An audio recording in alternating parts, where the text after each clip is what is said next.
Selamat malam saudara-saudara. Sebelum kita memulai pelatihan ini, kita ibadah sebentar.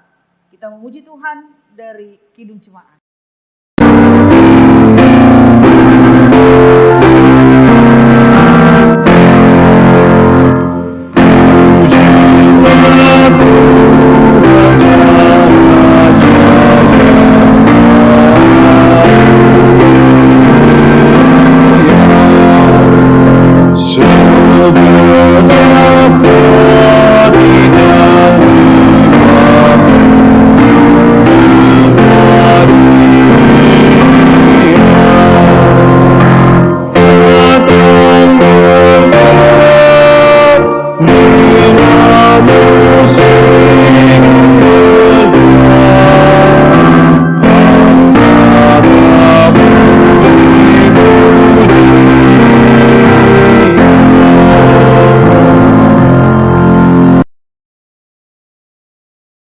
Tuhan bagi kita pada hari ini dari Yesaya 59 ayat 1.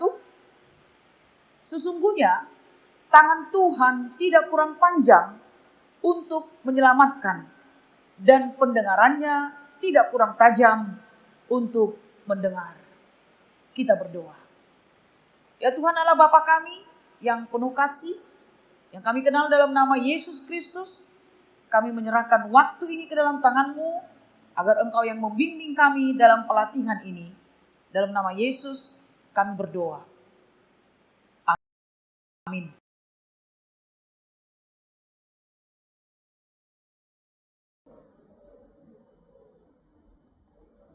Baik, selamat malam pejuang-pejuang masa depan.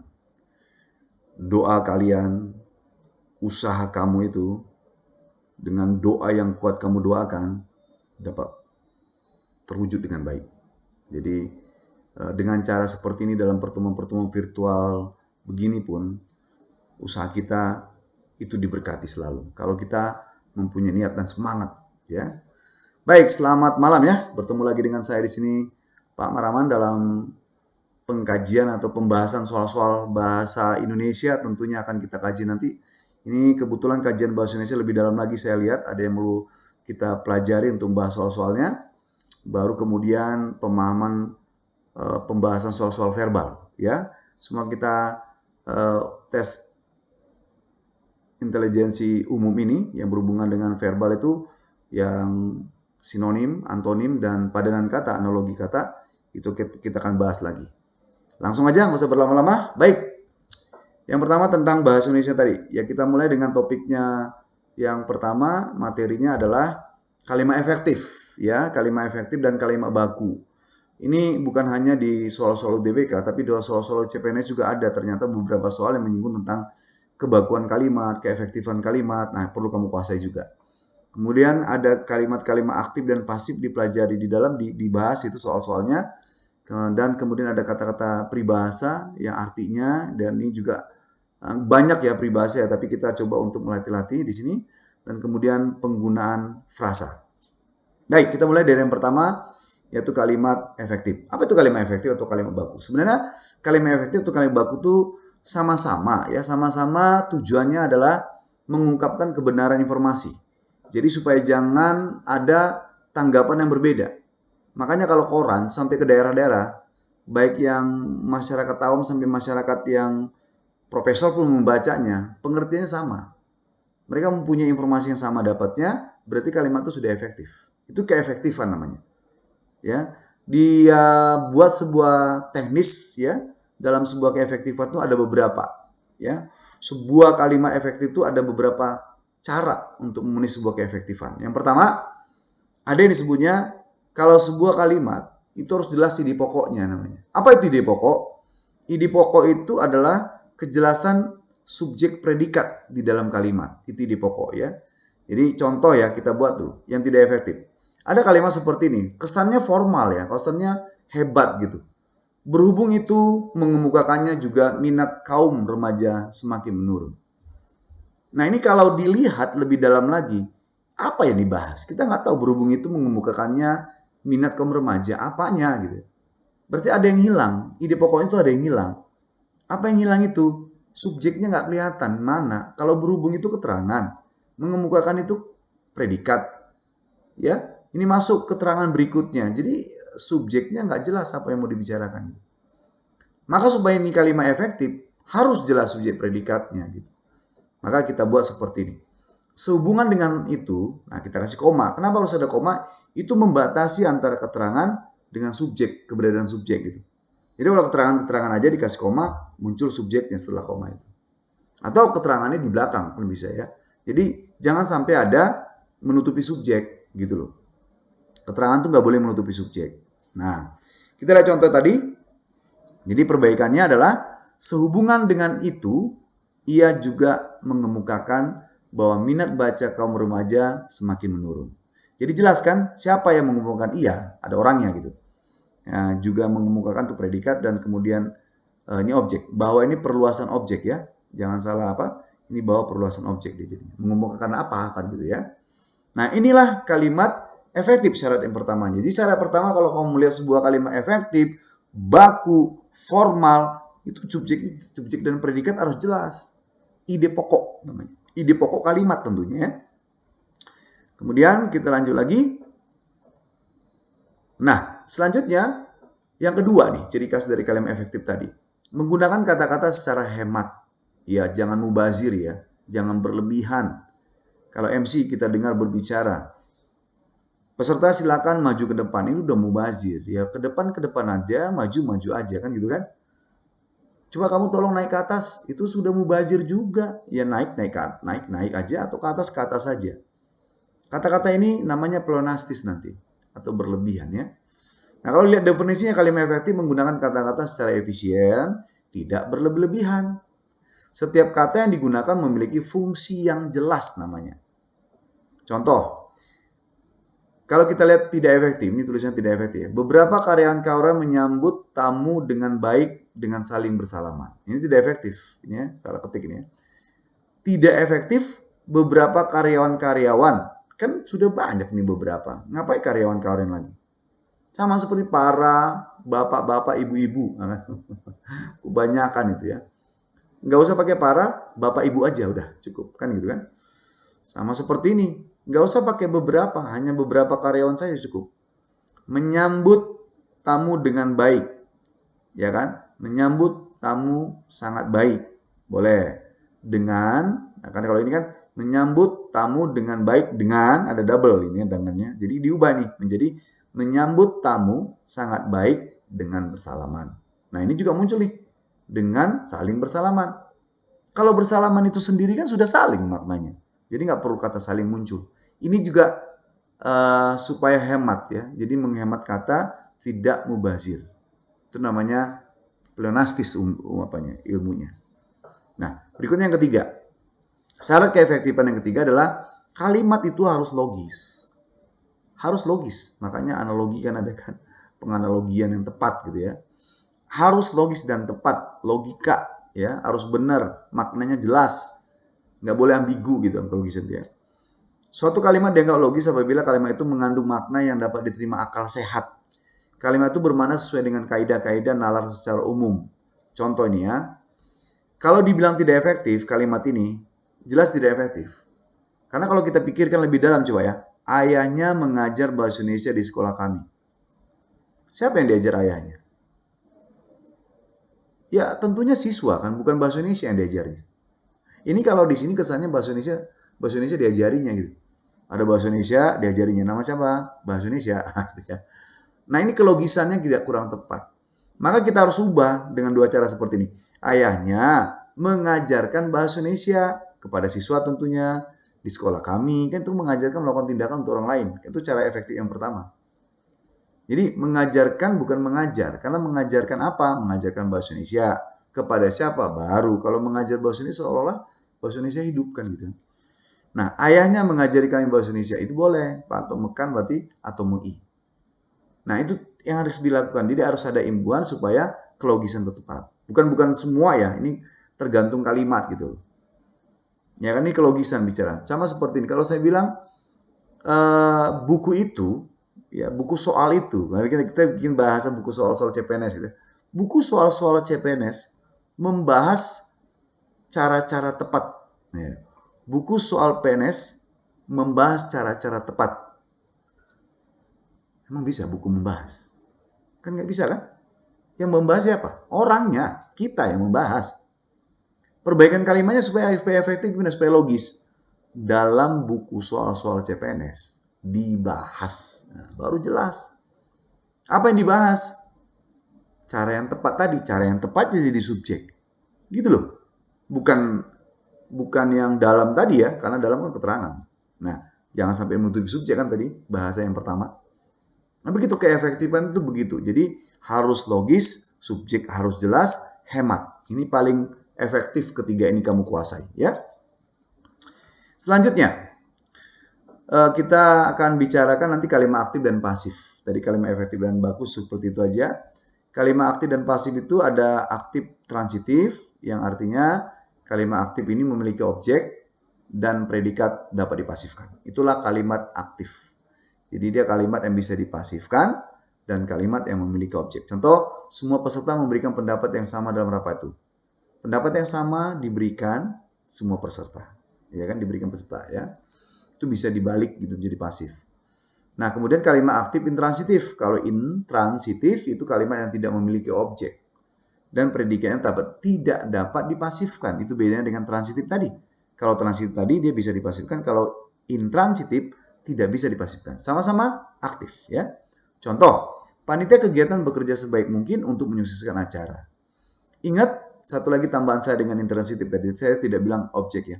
Jadi dia tidak memiliki objek. Selain tidak dapat dipasifkan, tentu akhirnya objek nggak ada gitu. Itu namanya intransitif. Nah, contoh ini kalimatnya. Panitia kegiatan bekerja sebaik mungkin untuk menyukseskan acara. Panitia kegiatan bekerja, ini langsung keterangan. Nah, bekerja di sini nggak bisa dikerja. Nggak bisa dipasifkan gitu. Maka ini disebut dengan intransitif. Kemudian, mereka belajar pengetahuan sosial di tengah kemajemukan individualis. Ini juga nggak bisa dipasifkan kan? Pengetahuan sosial di tengah kemajemukan individualis diajar mereka. Yang bisa apa? Dipelajari. Kalau dipelajari, aktifnya mempelajari. Bukan belajar. Kalau belajar, pasifnya diajar. Nah, inilah yang intransitif. Kalau kamu bertanya, Pak, kan bisa diajar. Tapi ini nggak bisa dibalik. Nggak jadi dia. Pengetahuan sosial di tengah kemajemukan individu diajar mereka. Mana bisa? Ya. Jadi ini kalimat aktif, transitif, dan intransitif bedanya. Saya ulangi, aktif, transitif, memiliki objek, predikatnya bisa dipasifkan. Sementara intransitif, tidak memiliki objek, predikatnya nggak bisa dipasifkan. Oke, ingat itu. Kemudian kita lanjutkan. Kalimat aktif dan pasif. Nah, kita masuk ke pasifnya sekarang. Kalimat pasif adalah kalimat pasif transitif. Jadi ternyata kalimat pasif itu ada yang transitif, ada yang transitif juga. Bedanya di mana? Mari kita lihat. Kalau yang namanya transitif, ya, transitif dalam kalimat pasif itu kalau sama seperti tadi memiliki objek dan predikatnya awalan di. Nah, itu beda di predikat. Kan nggak bisa dipasifkan atau predikat. Kalau aktif kan bisa dipasifkan. Kalau pasif, ya, kalau pasif sendiri bukan harus diaktifkan, nggak bisa ada hubungan bolak-balik ini enggak. Tapi di sini dilihat adalah predikatnya beda imbuhannya. Kalau pasif yang pakai transitif, ya. Imbuhan dalam pasif transitif itu pakai awalan di imbuhannya. Contoh, penerima pegawai negeri ditentukan oleh pemerintah. Penerimaan pegawai negeri ditentukan oleh pemerintah. Jadi oleh pemerintah sebagai objek. Ada objeknya ya. Nah, kalau yang intransitif, kalimat tidak memiliki objek nih, predikatnya menggunakan awalan ter dan konfiks ke an. Nggak punya objek. Dia itu jadi pelengkap dia artinya. Ada pelengkap, melengkapi ya, komplement. Peralatannya tertinggal di aula pertemuan. Ini nggak bisa dipaksakan objek di sini. Mobil yang dibawanya kehabisan bensin. Ini bukan objek, ini pelengkap. Ya. Ini bisa dihabisi juga, tapi kehabisan ini supaya jadi pelengkap. Kayak gitu ya. Ini bagian dari pasif. Oh ya, saya ingatkan. Apa bedanya aktif dan pasif? Ingat aja, selain dia tadi ada objek atau tidak. Sementara gampangnya kalau bentuk ini pasif apa aktif yang membedakannya. Lihat subjeknya aja. Ini kata kunci yang paling gampang mengingat antara pasif dan aktif. Lihat subjeknya. Kalau subjek melakukan tindakan, itu aktif. Kalau subjeknya dikenai tindakan, itu pasif. Selain kita lihat predikatnya tadi ya, ini cara gampangnya juga. Nih, peralatannya tertinggal, ini kan subjeknya ini kan bukan melakukan tindakan, tapi dikenai. Mobil ini kan, mobil yang dibawanya nih, mobil ini kan dikenai tindakan, kehabisannya. Jadi bukan melakukan tindakan. Ya gitu. Jadi itu bedanya yang spesifik untuk membedakan aktif dan pasif. Tapi yang transitif dan intransitif itulah yang ada di soal CPNS ya. Soal CPNS itu berhubungan dengan ya kalimat intransitif bagaimana, kalimat transitif bagaimana. Itu kamu sudah kuasai harus ya. Oke, itu aja tentang versi kalimat aktif dan pasif. Kita lanjutkan. Peribahasa. Nah, sekarang peribahasa ini permainan sastra ya. Jadi kalau peribahasa itu gaya bahasa yang digunakan untuk keindahan dalam mengungkapkan sesuatu. Menurut Kamus Besar Bahasa Indonesia, peribahasa adalah kelompok kata atau kalimat yang tetap susunannya. Biasanya mengiaskan maksud tertentu dalam peribahasa, termasuk juga bidal, ungkapan, perumpamaan itu bagian dari peribahasa. Peribahasa adalah ungkapan atau kalimat ringkas padat berisi perbandingan, perumpamaan, nasihat, prinsip hidup, atau aturan tingkah laku. Itu definisinya ya. Kemudian nanti kita lihat contoh, misalnya gini, daripada hujan emas di negeri orang, lebih baik hujan batu di negeri sendiri. Ini contoh peribahasa. Yang kedua misalnya menepuk air di dulang, terpercik muka sendiri. Nah ini pengertiannya dalam teks kalimat biasanya. Kalau dalam soal-soal ya. Kalau daripada hujan di emas itu orang daripada ke sana, di negeri sendiri kan ada. Ngapain mesti capek-capek kita harus merantau ke luar negeri, kita perbaikin aja negara kita. Bisa jadi ya begitu. Menepik air di dulang, terpercik muka sendiri. Plak, langsung kena air ke muka kita. Berarti ada sesuatu yang kita ngomongkan, kita sendiri kena batunya. Kita sendiri kena akibatnya. Coba benar gak makna yang kita maksud tadi? Yang pertama, senang-senang di hidup negeri orang, lebih senang hidup di negeri sendiri. Ya kan sama kan? Kemudian, menepuk air bila orang membuka aib keluarga sendiri, sama seperti membuka aib sendiri. Iyalah ya. Itu sama, menepuk air di dulang, terpercik muka sendiri, berarti bila ada orang membuka aib keluarganya sendiri, berarti sama seperti membuka aib diri sendiri itu. Ya itu ya, peribahasa. Nanti soal-soal peribahasa itu kita akan cek. Ya nggak banyak sebenarnya, tapi ini kan butuh hafalan juga ya. Tapi versi-versinya biasa pasti yang dikeluarkan. Versi-versi yang lazim lah yang kita dengar. Kemudian yang keempat frasa. Menurut Kamus Besar Bahasa Indonesia, frasa itu adalah gabungan dua kata atau lebih yang bersifat mempredikatif. Apa tuh mempredikatif? Biasanya berkedudukan setiap jabatan kalimat di dalam subjek, predikat, objek, pelengkap, dan keterangan. Jadi maksudnya dalam satu kalimat itu ada beberapa frasa dihitung, dilihat dari subjek, predikat, objek, pelengkap, dan keterangannya. Jadi di dalam subjek itu ada kelompok kata nggak sih? Maka disebut frasa. Kalau cuma satu kata nggak frasa. Dalam predikat ada kelompok kata sih? Ada. Berarti kelompok kata namanya frasa. Ini contohnya ya. Perusahaan maju sangat bergantung kualitas kesehatan pekerja di kantor. Nah, ini subjek perusahaan maju. Ini kan dua kata. Ini dihitung satu frasa. Sangat bergantung. Ini predikat. Ada dua kata. Dihitung satu frasa. Kualitas kesehatan. Ada tiga kata. Berarti satu frasa. Kelompok kata kan. Frasa itu kelompok kata tadi ya. Lebih dari dua. Nah, ini bagian dari kelompok kata. Nah, bagian kelompok kata berarti satu frasa. Di kantor kata nggak sih? Iya. Preposisi kan kata depan. Berarti ini juga kelompok kata. Sehingga kalau dihitung ini dalam satu kalimat ada 4 frasa. Itu cari frasa ya di dalam kalimat. Begitu. Ya, kemudian kita lihat jenis-jenisnya. Bagaimana menentukan jenis frasa? Berdasarkan kedudukannya, kelas kata dibagi inti nih. Jadi berdasarkan kedudukan kelas kata, frasa itu ada yang disebut dengan frasa nomina, frasa verba, adjektiva, preposisi. Jadi tergantung intinya. Ada dua kata nih, intinya apa? Contoh yang tadi ya, perusahaan maju. Intinya apa? Perusahaan. Perusahaan itu kata apa? Benda, sifat, kerja. Nah, kalau benda berarti frasa nomina. Istilahnya diambil ya. Kalau kerja, verba, adjektiva itu sifat, benda itu nomina. Atau lagi preposisi, itu kata depannya. Nah, frasa nomina sangat bergantung frasa kerja, kualitas kesehatan nomina hal ya. Nomina itu suatu hal. Di kantor preposisi. Karena ada di. Kalau ada di ke dari, itu masuk ke preposisi frasanya. Nah, itu jenis yang pertama. Kita berdasarkan itu ya. Intinya kita cari, kalau intinya kata benda berarti nomina, begitu ya.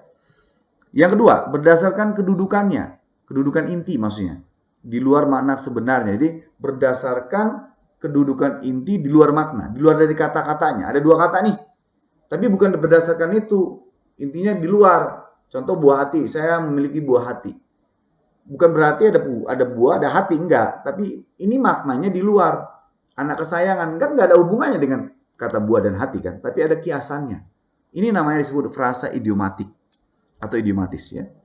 Ya, mereka memiliki kaki tangan. Kaki tangan inilah bagian dari frasa idiomatik. Ada kiasan-kiasannya gitu ya. Nah, inilah bahan kita yang akan kita bahas dalam soal-soal berikut. Mari kita lihat langsung ke soal ya. Yuk, kita siap-siap, ambil penamu, mari kita bahas soal ini. Baik, soal yang pertama. Bahasa Indonesia baku berfungsi untuk, nah ini tadi yang sebelum-sebelumnya. Bahasa Indonesia baku efektif tadi sama ya. Berfungsi untuk apa sih gitu ya. Yang A, berkomunikasi seluruh wilayah negara Indonesia. Tadi sudah saya bilang ya, dari kampung, dari daerah sampai kota, profesor, orang awam, semuanya harus berefektif supaya informasi sampai jelas gitu loh ya. Komunikasi di seluruh wilayah negara Indonesia, oke bisa. Tapi bahasa baku berfungsi ya. Tapi kalau komunikasi mengucap gitu, nggak usah harus baku-baku banget lah ya. Nanti repot juga, kasihan bagi orang-orang yang nggak biasa dengan bahasa Jakarta, dialek-dialek berbeda soalnya. Komunikasi antara orang-orang yang berlainan suku bangsa, namun masih ada dalam batas wilayah negara Indonesia. Ya, coba kita cek lebih spesifik lagi ya.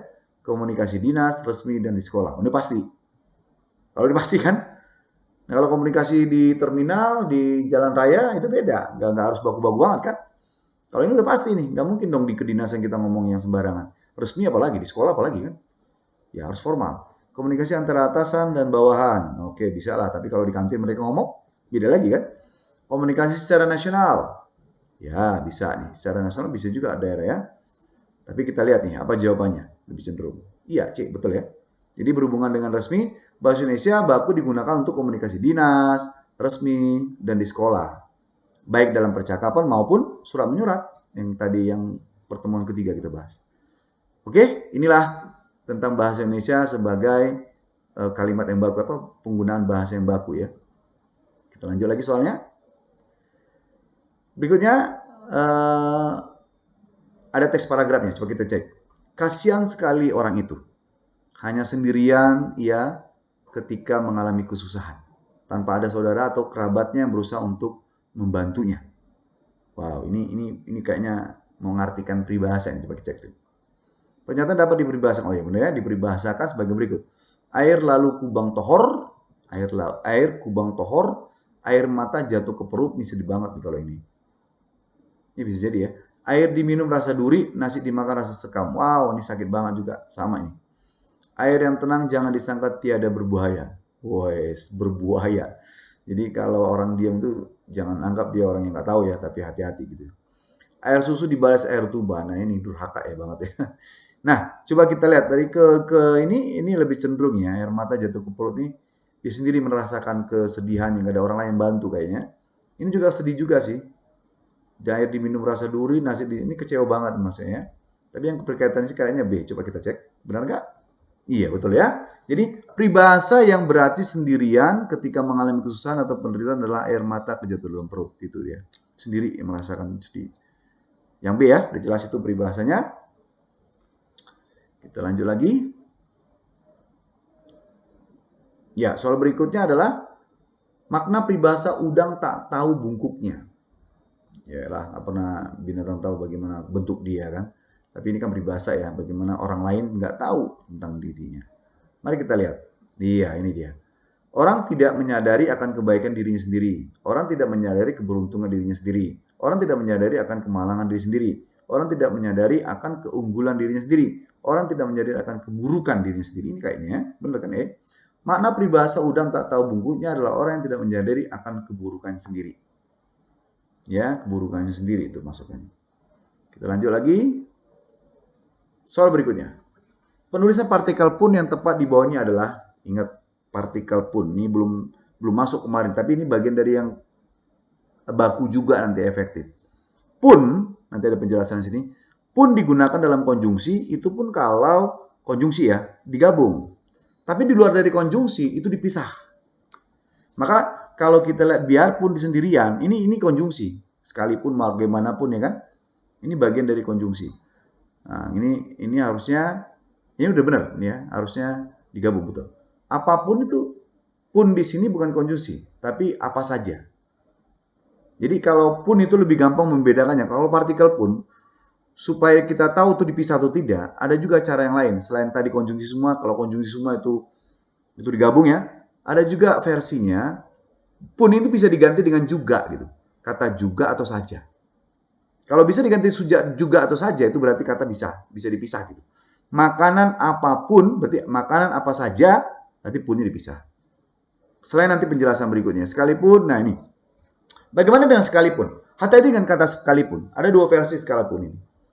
Sekalipun itu bisa versinya yang pertama di sini dibuatnya. Sekalipun sendirian. Ini pertentangan posisinya. Iya nekat. Ini bisa di sini. Tapi kalau yang C ini bukan berarti pertentangan. Sekalipun di sini maknanya satu kali pun maksudnya. Satu kali pun berarti terpisah. Ini bilangan yang dipisahnya. Satu kali pun ia belum pernah mengunjungi rumah orang tuanya. Bukan bertentangan kan. Kalau yang bertentangan, konjungsi pertentangan pakai pun. Konjungsi pertentangan yang pakai pun, itu digabung. Serupiah pun, serupiah juga, serupiah saja, nah itu bisa. Jangankan berdua, bertiga pun, bertiga juga, bertiga saja, dipisah. Nah, berarti kesimpulannya begini nih. Kata biarpun ditulis serangkai sebagai konjungsi, walaupun meskipun ini tadi konjungsi ya, disatukan. Sementara untuk kata-kata lain sebagai kata dasar, kata benda, kata sifat, kata kerja, dipisah. Hanya partikel konjungsi yang berhubungan dengan pertentangan, itu yang digabung. Oke, ini rumusnya. Dan satu lagi tadi, pun itu bisa diganti juga, dan saja, itu juga dipisah. Gampangnya lagi, setiap yang berkelas kata benda, sifat, kerja, itu pasti dipisah.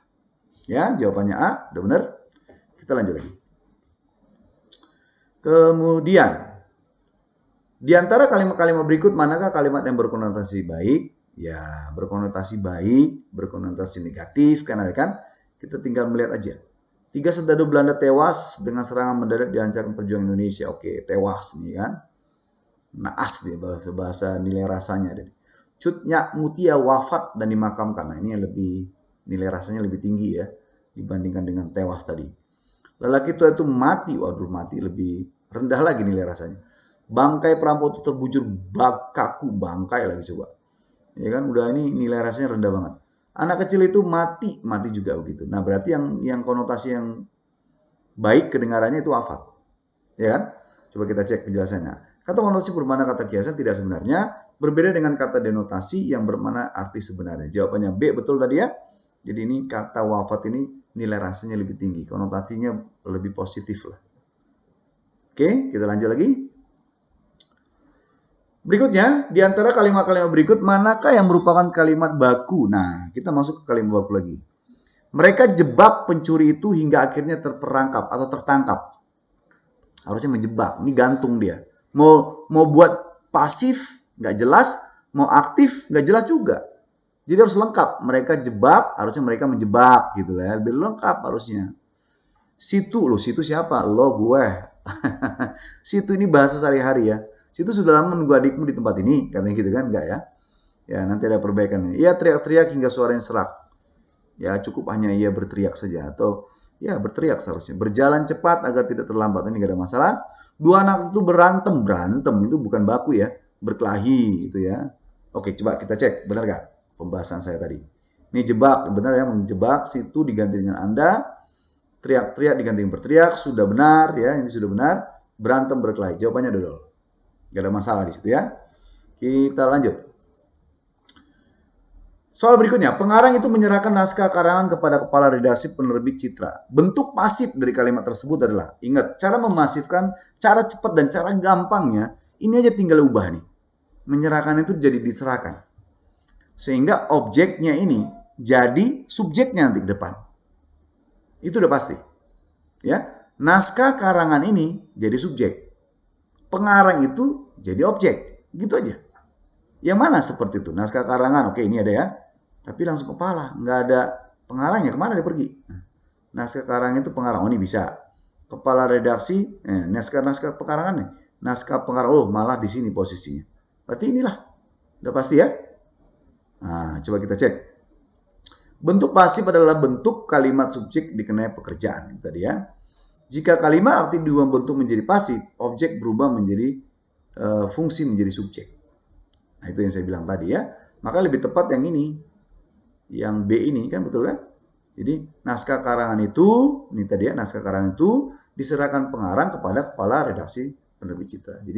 Jadi apa namanya? Pasif itu kan cirinya tadi subjek dikenai pekerjaan. Kalau pasif. Ya, betul jawabannya Bu ya. Kita lanjut. Kemudian soal berikutnya, di antara kalimat-kalimat berikut ini yang merupakan kalimat aktif intransitif, kecuali loh. Masih ingat tadi intransitif apa? Ciri khasnya? Iya ya, nggak punya objek ya. Kalau punya objek tuh yang transitif, yang intran nggak punya objek. Perhatikan baik-baik bagaimana cara melihatnya. Lihat apakah bisa dipasifkan atau tidak kan gitu kan. Mari kita cek. Ia belajar dengan tekun. Ini nggak ada subjeknya, udah pasti lah. Ya kan, ini intransitif ya. Belajar diajar, nggak bisa ya. Dengan tekun diajar ia, nggak bisa. Pak Hasan bekerja di kantor, langsung keterangan kan, berarti nggak ada objek. Ia menangis meraung-raung, ini cara loh, bukan objek ya. Berarti ini keterangan. Ia melukis dengan kedua kakinya. Ini keterangan cara. Anak itu subjek, memeluk predikat, ibunya. Objek, kalau dibalik bisa nih. Ibunya dipeluk anak itu dengan erat. Eratnya keterangan kan. Ibunya dipeluk anak itu dengan erat. Bisa, berarti ini yang beda. Ini bukan intransitif. Ini transitif karena punya objek. Maka yang kecuali adalah yang E. Benar kan? Iya, kalimat aktif transitif adalah kalimat yang tidak memakai objek. Begitu ya? Oke. Kita lanjut lagi yuk. Di antara kalimat-kalimat berikut, manakah kalimat yang berkonotasi baik? Kita cek. 3 serdadu Belanda tewas dalam serangan mendadak yang dilancarkan para pejuang Indonesia. Konotasi baik tadi ya, Nah ya. Kita cek dulu yuk, teman-teman. Tewas. Oh, ini udah tadi berulang lagi soalnya. Oke, kita lanjut aja. Sudah lewat tadi ya, wafat itu mengandung nilai rasa kesopanan. Oke, sudah benar tadi. Kemudian kalimat berikutnya membentuk mengikuti kaidah yang benar. Nah, ini kaidah yang benar. Coba kita perhatikan apa yang perlu kita cek di sini. Di Indonesia sekarang ini sedang giat mengadakan pelatihan untuk peningkatan kualitas pembelajaran. Mana subjeknya coba? Apa sedang giat? Siapa sedang giat mengadakan sesuatu kan gitu kan? Ya kan? Nah, berarti harus ada subjeknya. Subjeknya ini Indonesia tapi ada di sini keterangan. Sekarang ini ada keterangan. Jadi nggak ada nih subjeknya. Kenapa nggak ada subjeknya? Ini dilalui dengan keterangan duluan gitu. Kalaupun bisa sekarang ini, ya kan pakai koma dong. Sekarang ini Indonesia, gitu boleh. Nah itu salahnya ya. Coba kita cek lagi. Berdasarkan uraian di atas, nah ini pakai koma karena subjek kan, keterangan ini berdasarkan uraian di atas. Tapi setelah koma nggak ada subjek, sama aja kan? Tetap dia kalimatnya tidak mempunyai ide pokok gitu. Jadi nggak efektif. Dengan penelitian ini keterangan juga kan? Subjeknya apa coba? Dengan penelitian ini subjeknya kan dapat meningkatkan. Dengan penelitian ini nggak bisa. Ini keterangan ini. Oke. Nah, kalau ini gimana? Di Kalimantan terdapat binatang langka yang kehidupan nyaris punah karena kebakaran. Oke, saya mau beritahu nih ya. Ada cara yang membuat kita bisa membedakan itu keterangan atau nanti jadi subjek dia. Dengan cara seperti ini. Kalau nanti semua soal seperti ini ya, semua soal itu keterangan di awal. Kan semua di awal di keterangannya. Kita akan lihat nih. Kita akan lihat apakah setelah keterangan itu ada subjek. Nah gitu, setelah keterangan predikat ada subjek enggak? Kalau ada itu yang efektif. Bagaimana caranya? Tanyakan predikatnya menggunakan apa dan siapa. Karena kalau mencari subjek, rumusnya adalah apa atau siapa predikat. Kita tinggal menggantikan aja. Contoh gini ya. Apa sedang giat mengadakan? Kan nggak ada jawaban. Indonesia seharusnya kan. Apa menunjukkan pentingnya? Harusnya apa? Nggak ada subjek kan. Apa dapat meningkatkan kualitas pembelajaran? Harusnya penelitian ini. Jadi nggak perlu dengan ini. Ya, supaya jelas dia subjeknya. Tapi ada dengan, jadi nggak jelas. Kemudian, apa terdapat di Kalimantan? Apa yang terdapat? Kalau ini bukan di Kalimantan jawabannya. Apa yang terdapat? Binatang. Ya kan? Jadi apa yang terdapat di Kalimantan? Binatang langka. Jadi inilah subjeknya, ini predikatnya, ini keterangan. Nah ini benar. Sama seperti kalimat logis yang saya contohkan tadi.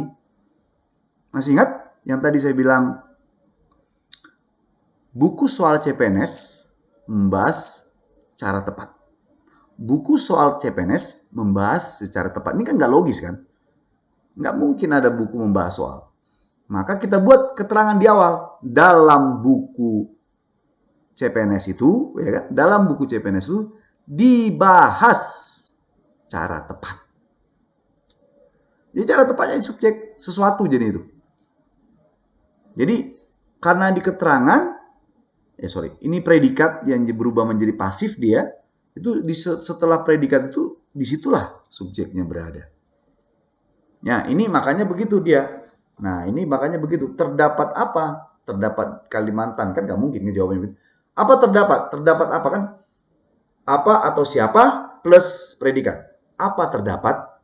Bukan di Kalimantan. Apa terdapat? Binatang langka. Kan itu terdapat. Jadi ini subjeknya. Kalau ini benar. Inilah yang efektif kalau nggak ya. Kalau ini langsung dia keterangan dengan menggunakan pupuk, ini keterangan. Semua sampai sini keterangan dia. Kan gantung kalimatnya. Dengan menggunakan pupuk tablet dapat menghemat biaya tanam mencapai 50%. Ini gantung. Keterangan jadinya. Ya, jadi jawabannya dodol. Mari kita lihat penjelasannya. Salah satu penggunaan kalimat efektif adalah kalimat yang memenuhi kaidah penggunaan bahasa yang tepat. Maka jawabannya adalah D, karena itu yang tepat. Subjeknya jelas, ide pokoknya jelas. Oke? Kita lanjut lagi. Nah, itu sudah saya katakan tadi ya. Ide pokok jelas. Lanjut, kita masuk sekarang tes intelijensia umum verbal ya. Soal verbal, oke. Begitulah tadi tentang soal-soal bahasa Indonesia, tolong dikuasai dengan baik nanti ya. Kita lanjutkan ke soal intelijensia umum, hubungan kata. Ini sudah nggak usah saya jelaskan lagi. Padanan kata, kesamaan kata, perlawanan kata itu akan dibahas tuntas di dalam soal-soal verbal ini. Pilihan satu jawaban yang paling tepat ya, sesuai dengan kata-kata dicetak dengan huruf kapital berikut. Mari kita mulai. Kleptofobia. Wah, ini tahu saya. Orang klepto suka ngambil yang nggak sengaja, itu mungkin keinginannya. Tapi kalau dia samanya, kan fobia itu kan takut ya. Fobia ini takut ya. Berarti inilah. Kalau klepto kan mencuri ya. Inilah takut mencuri ya. Penyakit mencuri dan tergila-gila enggak ya. Berarti jawabannya yang A, takut kecurian. Takut kecurian, fobia ya. Kita lanjut lagi. Yang kesama dengan itu, kita masih mencari persamaan kata. Kolusi. Apa persamaan kata dari kata kolusi? Ya. Suapkah, manipulasikah, kong kali kongkah, korupsikah, sembunyi. Kalau suap itu melakukan tindakan, kolusi itu kan ada satu kompromi, satu hal ya. Ya kan? Jadi ini berhubungan kong kali kong gitu. Manipulasi ya memang penipuan juga sih.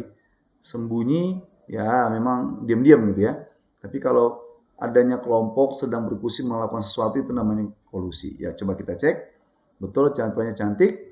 Kong kali kong itu tidak jujur, sembunyi-sembunyi melakukan tindakannya. Bukan sembunyi ya, tapi tindakannya itu yang kumpul itu tadi ya. Itu makanya jawabannya yang sama kolusi adalah kong kali kong. Kita lanjut lagi, Eka Mantra. Ini Eka Mantra ini ya, estimasi ukuran, suku tunggal, fisika, metafisika, guardian. Ini berhubungan dengan ilmu fisika. Coba kita cek keterangannya. Ini dia. Fisika ilmu tentang zat dan energi seperti panas, cahaya. Nah, keterangannya begini. Dalam fisika dan matematika, dimensi atau mantra dari suatu ruangan atau objek secara informal diartikan sebagai jumlah minimal koordinat yang dibutuhkan untuk menentukan titik-titik yang ada di dalamnya. Jadi ini bagian dimensi. Ini yang dipelajari oleh fisika. Itu Eka Mantra. Berarti berhubungan dengan dimensi apa nih? Fisika kan? Nah, kalau metafisika itu ilmu pengetahuan yang berhubungan dengan hal yang non-fisik atau tidak kelihatan. Ya, hal-hal gaib ini. Gradien, kecepatan perubahan suatu variabel dan mengikuti koordinat ruangan. Ya, matematika lebih cenderung. Estimasi, perkiraan ya. Jadi jawabannya lebih tepat, ini fisika lah Eka Mantra ini. Ya, Eka Mantra itu satu dimensi artinya. Eka Mantra itu satu dimensi. Jadi dimensi yang dibahas. Oke? Jadi jawabannya fisika, pembahasan tentang fisika itu. Ya, lanjut. Baik, proteksi. Apa ini proteksi? Proteksi memprotek ya, melindungi. Yalah, yang melindungi lah kan, bukan pengawalan. Pengawalan bisa juga sih, tapi lebih cenderung perlindungan lah ini ya. Keamanan bukan, pengawasan, keamanan mirip-mirip memang, tapi lebih tepat dia perlindungan kayaknya. Oke, dah itu dia. Kita lanjut lagi persamaan katanya yang lain. Bagak, wah kayak bahasa Batak ya, bagak ya. Jangan salah pengertian kalau bahasa Batak tuh bagak itu cantik kan? Nah, itu sinonim ya maksudnya. Ini nggak ada hubungannya dengan cantik nih. Bergaya, nama burung, penakut seperti pemberani. Lebih cenderung dia Bagak itu berani dia. Jadi mengarah ke mani, pemberani. Benar gak? Iya ya. Jadi jawabannya Bagak itu pemberani. Ya gitu ya. Ini kesamaan katanya. Kita lanjut lagi. Kemudian tangkal. Tangkal menangkal ya kan. Menangkal itu mencegah. Sama kan? Bukan tak mempan, lelang, rangkul beda. Mempan itu lawannya nanti ya. Itu enggak sama gitu. Tangkal ya, mencegah. Iya. Betul ya yang A. Kita lanjut lagi. Bagaimana dengan kata virtual lah? Sekarang kita menggunakan virtual ya, sama dengan ya maya lah, dunia maya ini kan semua ya berhubungan dunia maya nih. Hiponema ini apa ya? Nanti hal yang menonjol ya. Nyata, virgin. Nah, kita cek dulu. Ada di sini saya buat penjelasannya. Virtual itu maya, hiponema itu perbaikan. Nah, hiponema itu perbaikan. Maya itu hanya tampaknya ada, tetapi nyatanya tidak ada gitu. Virgin, perawan atau anak darah. Oke? Jadi yang hubungan dengan virtual itu pastilah maya ya. Iya, itu dah. Sinonim dari virtual adalah maya. Oke, kita lanjut. Friksi. Friksi ini apakah kasar, licin, desakan, disidi? Nah, kita cek dulu pengertian friksi. Friksi adalah pergeseran menimbulkan perbedaan pendapat. Jadi gesekan itu ya, bisa jadi ya. Kemudian desakan lah, lebih berhubungan. Sinonim dari friksi adalah desakan. Itu yang mengalami masalah itu karena ada terdesak orang jadi muncul amarah, muncul emosi gitu kan. Merasa dipojokin gitu ya. Terdesak. Ya, jawabannya betul, cantik ya. Kita lanjut lagi. Sinonim dari hukuman. Hukuman itu bukan aturan ya. Hukuman itu sesuatu yang dijalani. Penjara bolehlah. Denda, delik, aduan, larangan. Larangan kali hukumannya. Sesuatu yang dapat ya. Sesuatu yang didapatkan. Hukuman. Delik, aduan, larangan. Coba kita cek ya. Jadi jawabannya itu denda ternyata. Ya, denda ternyata. Jadi kalau gini bahasanya ya. Sinonim dari kata hukuman, denda. Sesuatu yang didapat ya. Hukuman ya. Denda hukuman. Sementara hukuman adalah siksa dan sebagainya yang dikenakan. Siksa dan sebagainya yang dikenakan. Jadi sesuatu yang mendapat ya. Sesuatu yang didapat ya. Jadi berhubungan dengan denda itu bagian dari kesamaan dengan kata hukuman. Kita mendapat denda berarti kita mendapat hukuman kan gitu kan. Oke, bisa itu jawabannya. Oke, lanjut. Hibrida sekali lagi kita harus mengetahuinya maknanya dulu ya. Maknanya apa? Udah langsung otomatis kan kalau sinonim itu ya. Hibrida udah pastilah bibit unggul kan. Cepat berbuah tanam ini bisa juga cepat berbuah tanam rendah. Ya memang prosesnya jenisnya begitu ya. Cangkukan tanaman bibit unggul lah. Hibrida istilahnya sama dengan bibit unggul. Ya, jawabannya E. Kita lanjut lagi. Kemudian akurat. Akurat tuh jelas ya memang akurat. Tapi karena jawabannya jelas, nggak ada jawabannya itu. Ralat, saksama itu sama itu. Saksama itu dengan cara saksama. Itu dengan cara yang jelas gitu ya. Yang jelas akurat. Dengan cara pasti dan jelas. Selidik nggak ya? Limit di luar dari itu aproksimasi. Aproksimasi entah. Nanti kita bahas lah dalam pertemuan nanti dalam diskusi ya. Kemudian jawaban B ya, akurat betul tadi antara adalah teliti. Jadi saksama, teliti ya. Jelas dia, teliti dan selama. Ya, oke, kita lanjut lagi. Bagaimana dengan kata kelas? Kelas itu ya kelas ya, tapi kebetulan nggak ada jawaban di kelas. Kamar kah? Bisa jadi kan kelas atau kamar, tapi ruangan berhubungan dengan kelas itu golongan kali ya. Golongan atau kelompok. Satu kelas itu satu kelompok tertentu. Kalau ruangan bisa juga nih, tingkatan nggak bisa. Ya lebih cocok lah grup ya. Kelas itu kelas grup.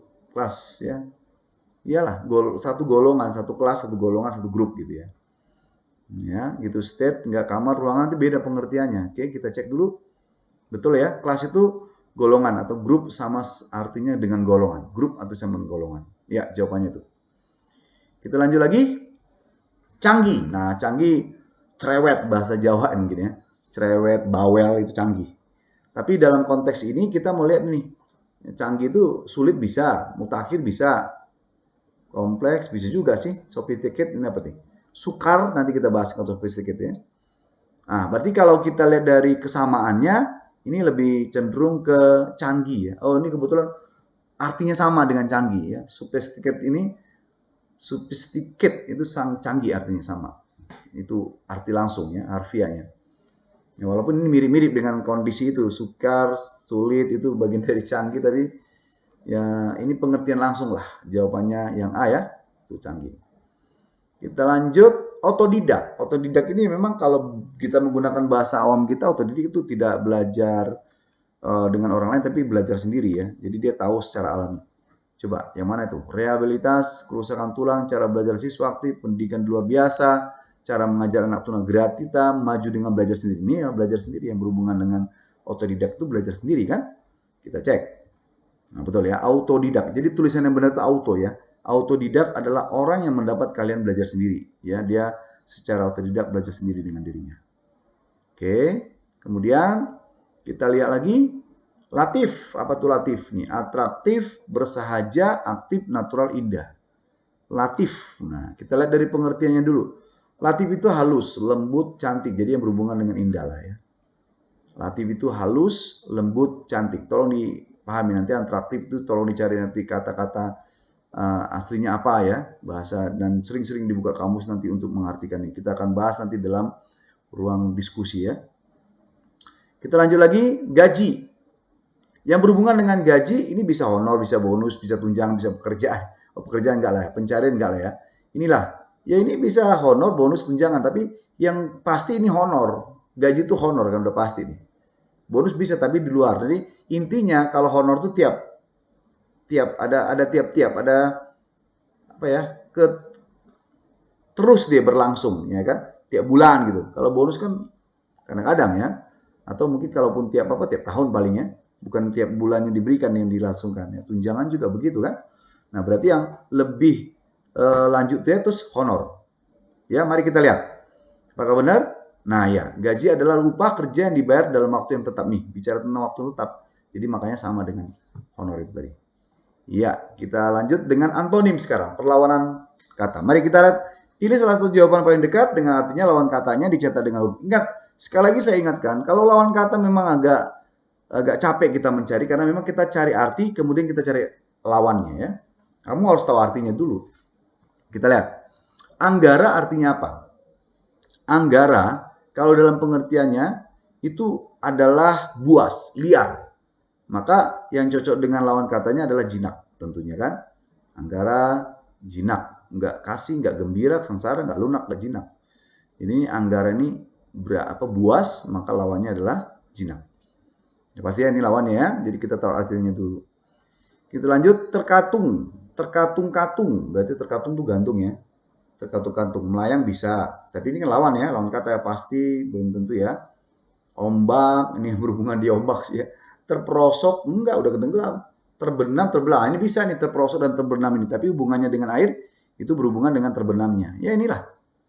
Ya kan? Itu sama dengan terapung lawan tenggelam gitu ya, sama si terkatung lawan terbenam. Ya jawabannya betul. Kita lanjut ya Gio.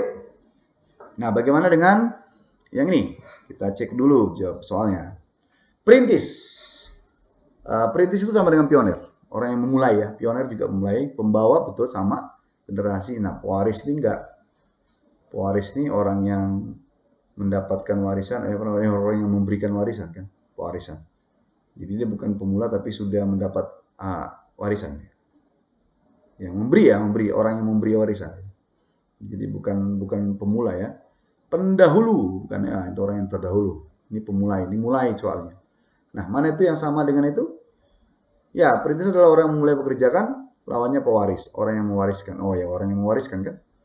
Orangnya gitu ya. Jadi orang yang mewariskan itu lawan dari pemulai atau mulai mengerjakannya. Kita lanjutkan. Iya, kita lanjutkan dengan soal berikutnya. Majir. Woi, sini majir ini bahasa Indonesia tapi jarang diungkapkan kan. Takut, berani, maju, mundur, subur. Majir ini sebenarnya sesuatu yang tidak menghasilkan. Majir. Ya sama dengan mandul kalau nggak salah ya. Coba kita cek. Betul ya, jawaban RE, subur lawannya karena majir itu mandul. Oke, itu lawannya. Kita lanjut lagi yuk. Tinggi. Oh ini pasti ya. Kalau tinggi rendah dong. Jangan panjang dan pendek. Ingat ya. Panjang lawannya pendek. Jangan sampai terbalik ya. Bukan panjang lawannya rendah. Panjang lawannya pendek. Tinggi lawannya rendah. Nah gitu ya. Oke, jadi jawabannya pasti rendah lah ya. Oke, kita lanjut lagi. Bagaimana dengan soal gegai?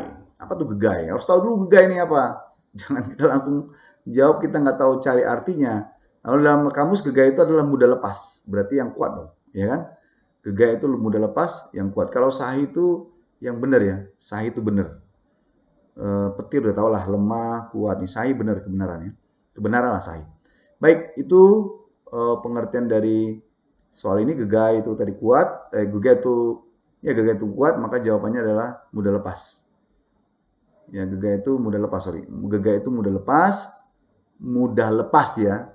Yang kuat lah lawannya, gitu mau saya, Kita lanjut. Berikutnya teks. Teks itu ada teks, ada konteks kan ya. Ada teks itu naskah. Nggak ada hubungannya dengan konteks, malah lawannya. Tekstil, tekstur, lateks. Oke, nggak ada hubungannya semua ini. Kita cek. Jawabannya B, konteks adalah bagian satu uraian situasi yang ada. Uraiannya, ini naskah. Ya, kalau teks naskah itu uraiannya di bawahnya, di dalamnya. Ya, itu B jawabannya. Kita lanjut. A priori. Nah, kalau dilihat dari pengertian a priori itu berperanggapan. Kalau a posteriori setelah diketahui. Jadi berperanggapan tuh sebelum, ya kan? Jadi sebelum diketahui kebenaran dia beranggapan apa gitu. Tapi kalau a posteriori setelah diketahui baru dia mengungkapkan sesuatu. Jadi ya lawannya a priori ya pasti a posteriori ya. A posteriori namanya, setelah diketahui. Ya, jadi pakai bahasa ini nanti kalau kamu rapat supaya gampang menghafalnya. Ingat seperti yang saya katakan di pertemuan ketiga, cara aplikasi yang paling gampang dalam menghafal adalah aplikasikan dalam perkataan, dalam pertemuan, dalam sehari-hari. Supaya gampang. A priori misalnya dalam konteks melakukan sesuatu, saya priorit, ya kan ada kan orang begitu, a priori dalam hal ini. Enggak, saya sudah mengatakannya, berarti a posteriori, ya kan? A posteriori setelah diketahui. Ya. Jadi kita gunakan itu ya supaya ya mengaplikasikan minimal beberapa bulan inilah, nggak sampai sebulan lagi ya kalian mau perang menuju soal-soal PNS ya, sebulan lagi bulan 5 udah deket nih. Tapi ya hari-hari inilah kalau gunakannya supaya apa yang sudah saya ajarkan, apa yang sudah diberikan selama kamu ikuti kegiatan ini, membahas soal-soal ini aplikatif ya, lakukan. Jadi jangan dulu konsentrasi ke lain, ini fokus dulu. Ya, supaya ini dapat berjalan dengan baik, kamu fokus dulu kemari ya. Gunakan dalam ini kalau kebetulan sinonim dia, antonim, lakukanlah penggunaan bahasa sehari-hari supaya gampang menghafalnya. Kita lanjut. Ekletik, wah ini ekletik lagi coba. Baru dengar kan kata ekletik kan? Nggak tahu saya yang baru dengar atau kamu mungkin udah pernah dengar ya. Ekletik, lawannya apa tuh? Eklonik, didaktik, tidak pilih-pilih, memilih, eksentrik. Wah ini, kalau eksentrik itu aneh, orang-orang yang gaya beda dengan manusia normal, itu aneh eksentrik ya. Kalau ya memilih nggak ada terjemahan, tidak pilih-pilih berarti, kalau tidak pilih berarti memilih kan gitu kan. Didaktik ini, kalau didaktik itu gimana saya bilangnya, ini berhubungan dengan pengajar ya, berhubungan dengan mengajar dan belajar, itu didaktik. Kalau elektrik berhubungan dengan elektro ya. Nah, kalau elektik, kalau saya pikir-pikir nih, elektik ini sesuatu yang memilih dia. Ini dia sebenarnya temannya, memilih. Yang terpilih dia elektik. Biasanya lawannya tidak dipilih-pilih. Kita cek, benar gak? Oh benar. Jadi elektik itu bersifat memilih. Ya, memilih dia yang terbaik, memilih yang terbaik. Eksentriannya tadi didaktik itu ilmu mengajar dan belajar. Nah, itu pengertiannya ya. Nah, coba digunakan dalam keseharian kamu supaya gampang. Oke, kemudian asli itu bukan kuno ya, asli itu KW kan, kalau lawannya kan KW1, KW2 itu asli, apa namanya, palsu ya lawannya. Tapi nggak ada palsu nih, duplikat lah jadinya ya. Nggak ada sederhana, murni orisinal asli. Jadi jawabannya duplikat lah, sudah benar ya. Kita lanjut lagi, bagaimana dengan sekarang? Ya sekarang pasti esok lawannya, bukan lusa ya, lusa 2 hari kemudian, kapan-kapan enggak lah. Jawabannya esok lah betul. Ya, itu lawannya dari kata sekarang. Kita lanjut lagi. Perlawanan kata dari legislatif. Nah, ini harus ada keterangan nih. Apa yudikatif, eksekutif, ini orang-orang hukum pasti paham nih.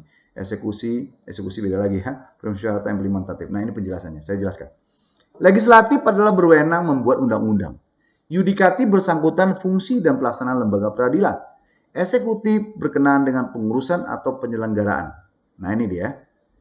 Penyelenggara. Kalau yang satu membuat. Yudikatif bersangkutan fungsi pelaksanaan. Oke. Eksekusi pelaksanaan putusan hakim, permusyawaratan pembahasan bersama, implementatif pelaksanaan atau penerapan implementasi ya.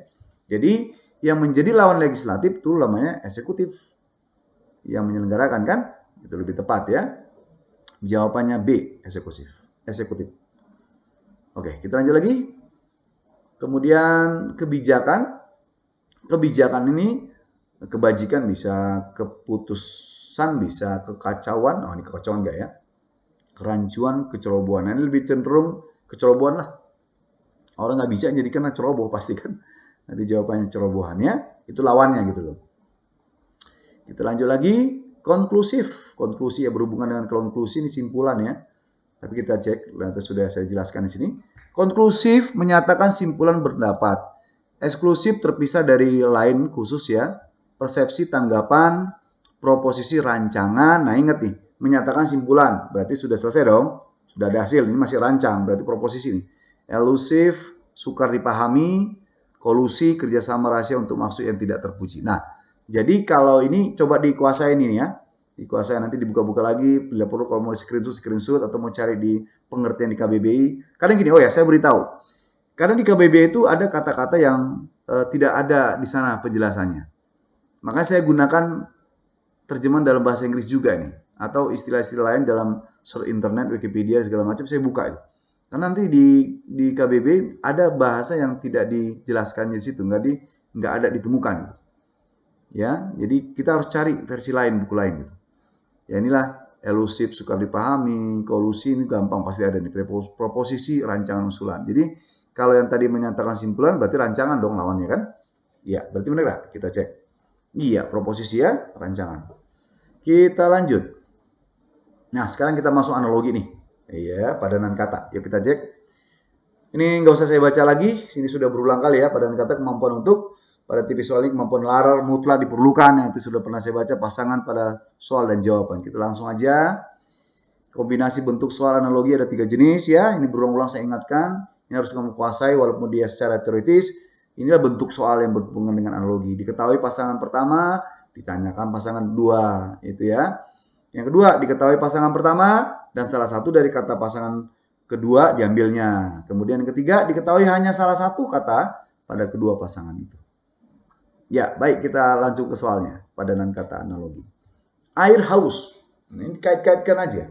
Kamu harus mengingatkan. Kalau kita haus, harus minum air. Kalau kita panas, harus pakai angin. Nggak bisa juga ya. Pakai AC nggak bisa. Kipas ya, oke. Lapar, harus makan. Bisa nih. Ini yang masih berpadanan. Kambing harus makan rumput. Tapi bukan apanya ya. Bukan padanan katanya untuk kan. Kambing, ini bisa juga minum air ya kan. Lampu gelap, nggak ada hubungannya. Api minyak, oke. Itu apanya? Bahannya. Nyalanya api gara-gara minyak, itu beda terbalik ya. Nah, berarti nih kalau lapar ya makan kan gitu kan. Benar nggak? Iya, air haus membutuhkan air. Kalau lapar ya membutuhkan makanan. Sama kan? Oke. Baik, kita lanjut lagi. Pelukis ini sama dengan gambar. Kalau koki restoran, penyanyi lagu, ya kalau koki restorannya. Kalau pelukis ada gambarnya kan. Kalau koki ada restoran, enggak lah. Kalau koki ada makanannya kan. Kalau penyanyi ada lagunya. Bisa sih ya, tapi mungkin aja bisa ada mic gitu kan. Penyair ada puisi. Bisa juga. Ya komponis ada lagu. Ini bisa nih, komponis ada lagunya. Kartun dong ya. Jadi antara penyair puisi atau komponis lagu nih. Jadi kalau dia dari pelukis gambar, ya komponis lagu lah ya. Komponis orangnya juga ya, ada lagunya. Penyair tuh orang yang membaca puisinya, jadi bukan menghasilkan puisi ya. Bisa juga dia hanya pembaca, gitu ya. Bisa juga bukan pencipta gitu ya. Oke, lebih cenderung ke D lah tadi ya. Pelukis gambar pelukisnya, komponis lagu, komponis menghasilkan lagu saja. Jadi pelukis menghasilkan gambar saja, pakai saja ya. Komponis menghasilkan lagu saja. Nah, gitu ya. Baik, itu jawabannya. Kita lanjut lagi. Petunjuk afirmasi. Jadi kalau petunjuk itu afirmasi berarti ada petunjuk khusus afirmasi itu petunjuk khusus ya. Jadi kalau kita lihat penjelasannya petunjuk afirmasi, dia harus diberi afirmasi. Artinya petunjuk khusus, bukan hanya petunjuk. Maka padanannya didenda, ditahan. Jadi bukan hanya ditahan tapi didenda. Bisa kan? Dia harus ditahan, tidak sekedar didenda. Tidak sekedar didenda tapi ditahan gitu ya. Oke, baik. Kemudian kita lanjut, kaki sepatu. Ya, kaki menggunakan sepatu gitu ya. Cat menggunakan kuas. Bisa jadi ya, meja menggunakan ruangan, telinga menggunakan inilah. Kalau kaki menggunakan sepatu, telinga menggunakan anting. Itu alatnya, aksesorisnya. Betul? Jawabannya betul.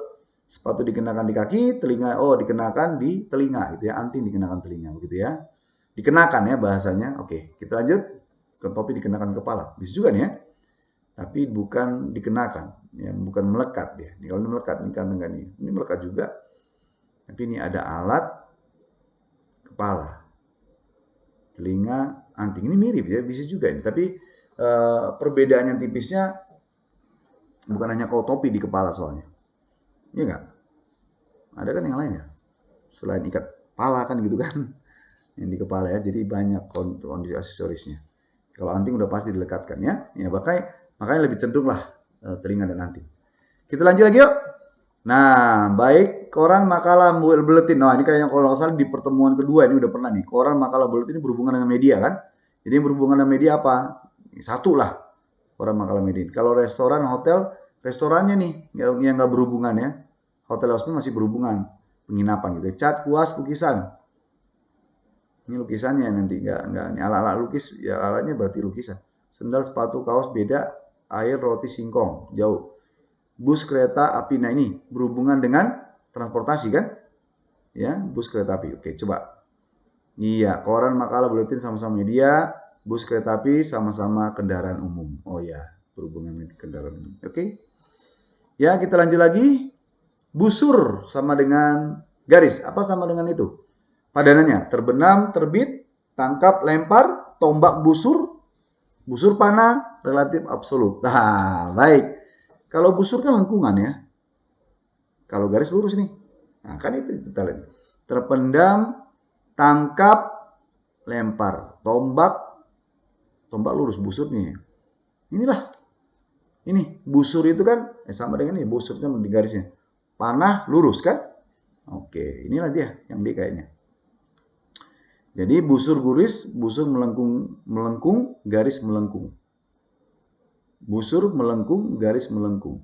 Busur bisa melengkung, panah bisa lurus. Ya, busur melengkung, panah lurus. Busur melengkung, garis bisa lurus, bisa melengkung. Ini kalau garis bisa lurus juga nih ya, maksudnya bukan melengkung lagi, sama-sama melengkung. Kalau melengkung berbeda jawabannya ya. Garis bisa lurus kan? Ini harusnya lurus ya. Ya, oke, jawabannya dodol, betul. Kita lanjut lagi yuk. Tembakau rokok ini juga udah pernah ya, ini sekali lagi dia di dalam tembakau, di setel digulung tembakau ada rokok, gandum, roti.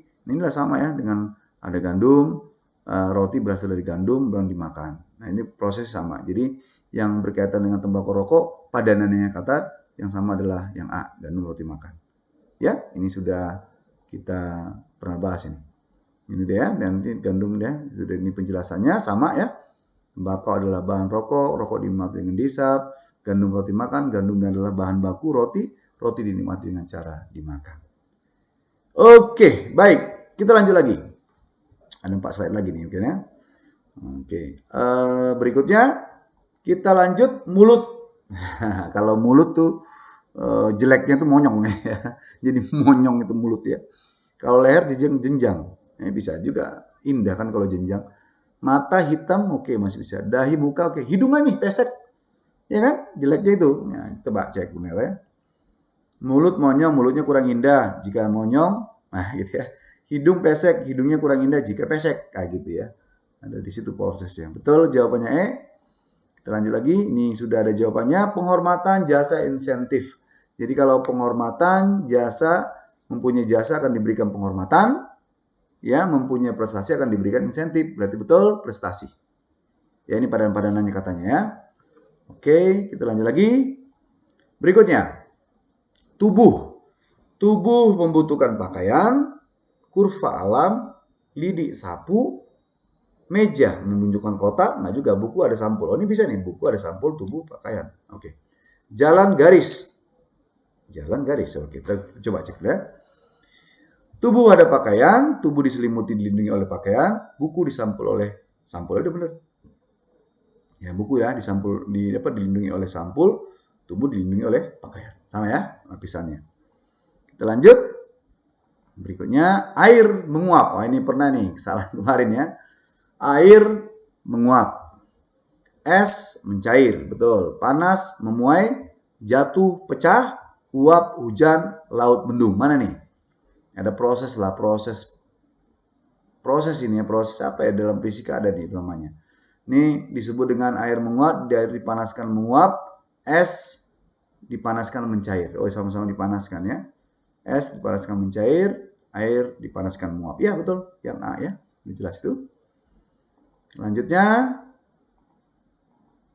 gundul. Kalau gundul nggak ada rambut. Kalau bugil nggak ada baju, nggak ada pakaian kan. Kalau keramik nggak ada lantai, nggak ada hubungannya. Kalau kepala nggak ada botak loh, mogok nggak ada mobil, rambut nggak ada bulu, bukan bulu ya, nggak ada rambut nggak ada bulu. Nah ini yang tepat ini berarti ini nih, yang menutupi ya. Bugil menutupi pakaiannya, gundul menutupi rambutnya, menutupi gundul ya itu deh. Kayaknya itu deh. Gundul rambut, tak ada rambut berarti tak gundul. Ya bugil pakaian, jadi tak ada pakaian berarti bugil. Nah jadi gini bahasanya, tak ada rambut berarti gundul, tak ada pakaian berarti bugil. Ini dia. Iya, terakhir mari kita lihat. Untuk pasangan katanya, senapan padanan berburu. Berarti ada alat, ada yang berburu, ada yang melakukan tindakan untuk berburu. Kapal berlabuh, kereta langsir, pancing ikan. Alat memancing. Tapi ini hasilnya kalau ikannya. Perangkap menangkap, ini kayaknya ya. Ada perangkap, ada menangkap. Oke kan? Jadi kan ini, ada senapan, ada apa? Kemudian ada berburu. Ada tindakan dilakukan. Kalau perangkap, ini perangkap bukan perangkap ya. Menangkap, parang mengasah, ini gak beda. Ini coba kita lihat apa jawabannya. Perangkap menangkap, ya betul. Jadi ada tindakan, ada alat, ada tindakan gitu ya. Baik, sampai di sini dulu perjumpaan kita. Semoga kamu dapat lulus di CPNS ya sebagai pegawai negeri sipil negara kita.